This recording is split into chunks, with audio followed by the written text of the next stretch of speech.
كان زحاسو تناعو كوينو لباسير ومالتي بعد حسوا نجرنيو دقامي يسبب ما نوع أصلها قدك خلاها أحسوا وبوم أروح وبنوعي سلام كميك أني خو سلام كميك أني خم سلام نخلاتكم مالتي كي ولا لا كي تقر ماما كي تشر ماما نخلاتكم فطور ود سبات لنبلكم مالتيو أنا سلامي كسبير مسكن حفتهم سزيين قاعد عن متأخو من دولكو لما أنت ما بحدش فيديو تراثنا بيتسب لخنكم سبسكرايب لجهركم سبورت كورنكم مول أهم دامسكمكم بيتسب لكمكم دما بيتسب دخانكم كم ترشا فيديو مثل أنا هم لايك مكبر أي ترسيعهم كلكم يدلي مالتيو أبقى زي كم تقولكوا هم نبغى عليه حد فيديوهات أما زي جاي يركب أحسن تشرح ملينا نبغى إيش تبتعي بهال بفيديو كلمة أكم تسفى يقبل كسكر شو عقلن كلاتكم سبسكرايب ناقوركم سبورت ناقوركم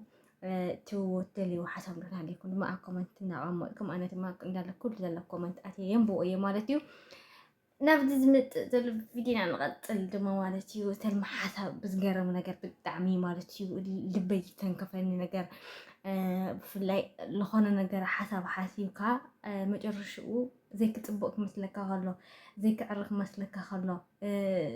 زبل مثلك خلو كن هاررتها كن دستها كن حاجوسك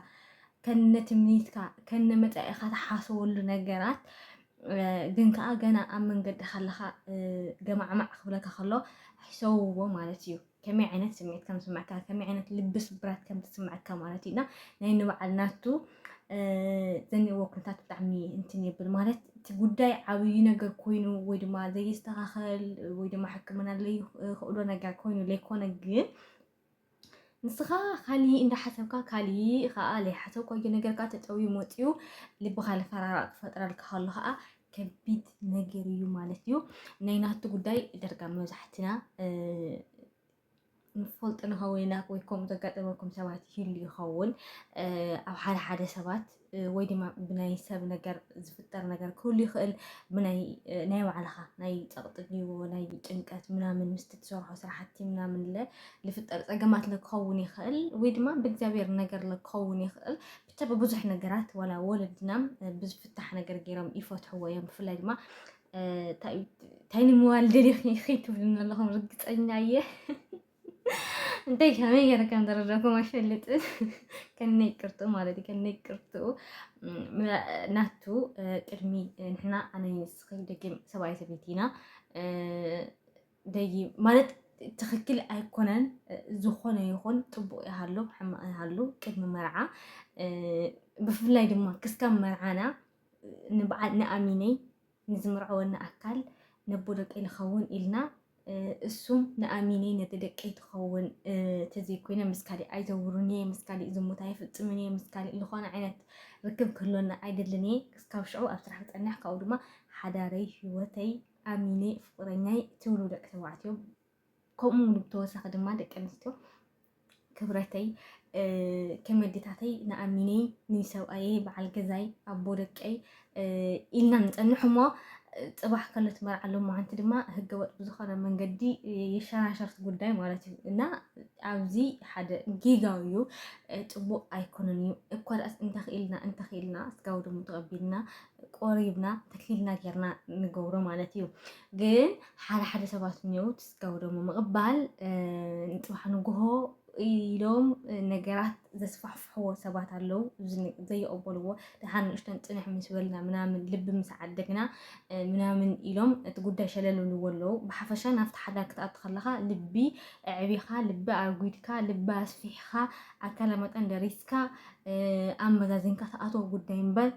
كسنا ونكون ناخذ كوسكو خيد مالت حديقة كا حديقة حريركا حديقة أنا حدا كحرورما كل تحرر الجودة اللي في التر مالتيو سلزي إستاذ نجرت كتير فرحة وقرر أسد دستاب حكوسكم قبله كم زني إلنا كنا قريد اللي بتحدوجن قال أيد ماني أو درو مرعنا بتحنا تبتف نولو هندفدف نولو منامن دفتر نجر يلن كافتا درو مرعنا لعليو بحدة نورو بحدة تزمونو الزمنات يبزح يبلت يطبق كل نجر دحر مرعا خلقه والنجر يطبق على اللو إن ناتو إذا نجرات خون فأدنى يكونن أو درو مرعو كم عينت سراحتي نخسرح نفورني حاتي توا مالتيو إن صدمة ያው ግድንዩ ፈቃደኛ ነበረትን ግን ንዕኡ ንዘይ ምኽራይ ወይ ድማ ካብ ፍቃዱ ንዘይ ምውፃእ ነገራት ጉዳያት ንኸይሰፍሕ ካብ ዘይ ምሕሳብ አንፃር ሕራይ ዝብል መልሲ ረኺቡ እስታት ነገራት ድማ ክፍፀም ኣይከኣለይ ማለት እዩ። ምክንያቱ ዝኾነ ሽግር ኣጋጢምዎ እቲ ሽግር ንሱ ኣብ ብዙሕ ሰብ ዘጋጥም ሽግር ኢለኩም ኣብ መጀመርታ ብእግዚኣብሔር ዝፍጠር ሽግር እዩ፣ ብናይ ባዕልኻ ጭንቀት ዝፍጠር ሽግር እዩ፣ ብናይ ሰብ ዝኾነ ነገር ሕማቅ ንሓሳባት ኣብ ልዕሊኻ እንድሕር ሓሲቡልካ ወይ ድማ እንድሕር ገይሩልካለ ዝፍጠር ሽግር እዩ። ይኹን ዳኣ እምበር ኩሉ ነናይ ባዕሉ መፍትሒ ኣለዎ ኢለ ይፍታሕ ነገር የለይ ማለት እዩ። ብፀሎት ይፍታሕ እዩ ሓደ ካልኣይ ከምቲ ሰብ ሕማቅ ዝገበረና ብሰብካ ይፍታሕ እዩ ክልተ ሳልሳይ ድማኒ በቲ ባዕልና ነምፀናዮ ጭንቀት በቲ ባዕልና ነምፀናዮ ዝኾነ ነገራት ኣብ ሕክምና ከይድና ነምፅኦ መድሓኒት ለእኒኦ እዩ ማለት እዩ። ስለዚ ንኩሉ መፍትሒ ዘይብሉ ነገራት ኣይኮነን ማለት እዩ። ስለዚ ናቱ እታት ነገራት ቅበሎ የድልየን ሓደ እቲ ጉዳይ ናብ ሕክምና እንድሕር ወሲዶዮ ኣብ ቅድሚ ዶክተር ኮይነ ከምዚ ዓይነት ነገራት ነይሩ ብከምዚ መልክዕ ድማ ተበላሽኒ ስለዚ እንታይ ክገብር ኣለኒ ኢለ ዝናገረሉ አንግል የብለይን ኢሉ ተናጊሩ ማለት እዩ። ምክንያቱ ሕፍረት ስለ ዝተሰምዖ ወንድነት ዝሰኣነ ስለ ዝመሰሎ ካብቲ ሰብኣይ ምዃን ዝረሓቐ ስለ ዝመሰሎ ማለት እዩ። ፍቅረኛኡ ግን እስታት ነገራት ብልባ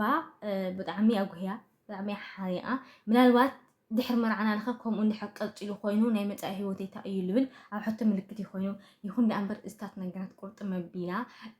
ኣፋ ግን ክስተኻኸል ከም ዝኾነ ክዕረ ከም ዝኾነ ጉዳይ ንሱ ክሓስብ ከም ዘይብሉ እኳ ዳስ ጉዳይ መርዓና ክትሓስብ እኒኤካ ልብል ሓሳብ እያ ኣቕሪባትሉ ማለት እዩ። ይኹን ዳኣ እምበር ንሱ እንታይ ኢልዋ መሲልኩም ናቲ እቲ መርዓ ክናዋሕ ከም ዝኒኤዎ ቢያንስ ሰንኣሰ ንዓመት ዝኣክል ክፀንሕ ከም ዝኒኤዎ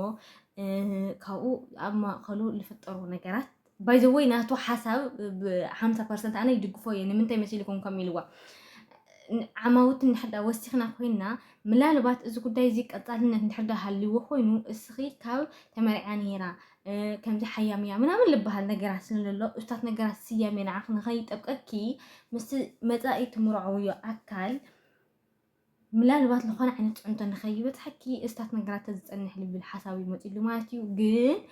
ስድራ ቤታ ብዙሕ እኽለማ እዮም ኣፍሲሶም ብዙሕ ሓሳብ እዮም ሓሲቦም ንመፃኢኦም ዝኸውን ብዙሕ ነገራት እዮም ኣብ ምሽውሻብ ዝርከቡ ስለዚ እስታት ነገራት ተጠወብልዎሞ ከምዚ ተፈጢሩኒስ ከምዚ ይፈፀም ክትብል ኣይትኽእልን እያ። ምክንያቱ ፃሕንጎ መርዓ እንዳሓሰበ ሎማ ዓንዲስ ባሓንቲ ደቂስና ነርና እሞ ከምዚ ተፈጢሩ ክትብል ማራ የከቢድ እሞ ከዓ ናይ ጓል ኣንስተይቲ ስድራ ማለት እዩ እና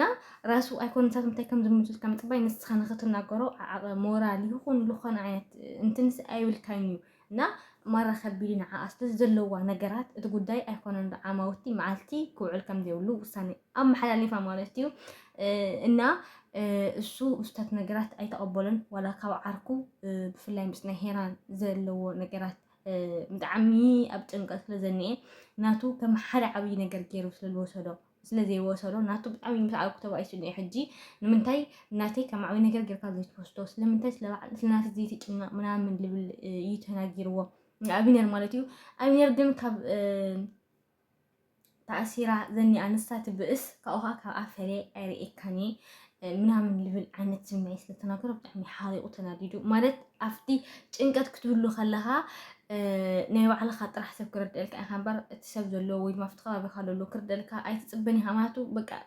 ስምዒት ንሱ ስለዝኾነ ተሓቂ ንሱ ስለዝኾነ ማለት እዩ። ምናልባት መዓልትታት ምስ ሓለፈ ሓቂ እዩ ናታም ዓብይ ኬዝ እዩ ናተይ ዓብይ ኬዝ እዩ ስለዚ እንታይ ሞ ዘይገበረ ኣብ ምንታይ ሞ ዘይተመቐለ ልብል ኣተሓሳስባ ክነምፅእ ንኽእል ኢና። ኣብቲ ሰዓት ንሕና ኣብቲ ጭንቀት ዝነበራሉ ግዜ ኣብቲ ከቢድ ዝኾነ ወጥሪ ዝነበራሉ ግዜ ግን ዝኾነ ይኹን ሰብ ወላ ናቱ ገዲፎ ምሳና ጠጠው ኩልን ሳፖርት ክገብረና ኢና ንዕድም ማለት እዩ። ስለዚ በቲ በለ ግን ጉዳይ ኣቢነር ምስ ዓርኩ ዘለዎ ምጥጫ ብጣዕሚ ከቢድ ዝኾነ በፂሑኒ ካብኡ ለለ ልዋም ሕጂ ተፈቲሓ ነገዛ ተመሊሳ ኒእቶ ደስ ዝብል ብስራት ሄራን ድማኒ ብዛዕባ ናይ ንናቱ ከቢድ ዝኾነ ውጥረት በፂሕዋኒ ምክንያቱ ስለናቶም ብጣዕሚ ስለምንታይ ትጭነቕ ከምኡ ከም ዘጋጠመ ንምንታይ ዘይነገርካኒ ንባዕልካ ኸ ከምኡ ዲኻ ኮንካ ልብል ሕቶ የቕሪባትሉን እያ ማለት እዩ። ብቻ ዝርዝሮ ኩላቶም ዓብዪ ዝኾነ ወጥሪ ተወጣጢሮም እኒኡ ከመዮም ክገብሩ እንታዮም ክገብሩ ምክንያቱ ኣቢነር ብጣዕሚ ኣሕተቶኒ ወይ ንመርዖ ወይ ድማ ሓደ ፍልጠኒ ልብል ሓሳብ እያ ምፅያትሉን እያና እዚ ሓሳብ እዚ ኣቢነር ወሲኑ ምሰዲኡ ኣብ ቀረባ ግዜ ድዩ ክወስነላ ወይ ድማ ዓማውቲ ከምቲ ናይ ቅድሚ ሕጂ ኣሳጒጉ ሰዲዱ ህይወታ ስንፈለል ክጎሮ ሽዑ አቡአ ኢዱ እትዩ ካሊእ ጉዳይ ንክፍፅም ንክሰርሕ ቦታ ክኸፍትሉ ኣብ ቀፃሊ ክፋል ክንርኢና ማለት እዩ ክስካብ ሽዕ ግን ቤተሰብ እንዳኾንኩም ሰብስክራይብ ናገርኩም ላይክ ናገርኩም ኮመንት ናገርኩም ሰፖርት ጎር ንክለኩም ይደሊ I love you so much